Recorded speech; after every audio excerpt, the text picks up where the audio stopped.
um, 207 pounds.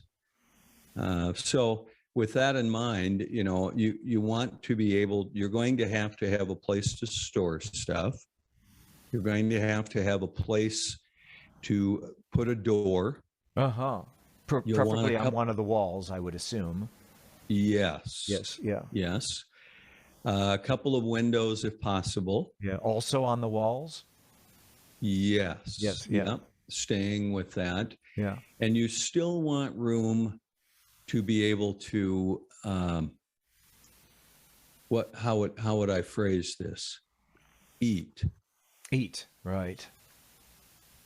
So you are I see where you're headed with this. Let me extrapolate a little bit. If you're able to put the door on the wall, if you're able to put the windows on the wall, can you put the kitchen on the wall so that it doesn't take up floor space? What I've seen in a lot of homes is they'll put kitchen cabinets, Yeah. but not on the same wall as the window, As the window. unless you separate the cabinets. Right.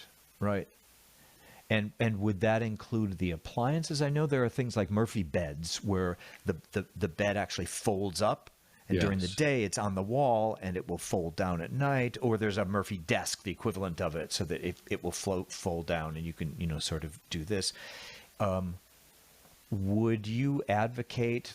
Let's say that occupies two of the walls. Would you advocate a third wall for the windows, and then the remaining wall, the fourth wall, for the kitchen? Could there be a fold down kitchen, or do you think you need to actually give up space for the refrigerator, the stove, or their equivalent, the microwave, the hot plate?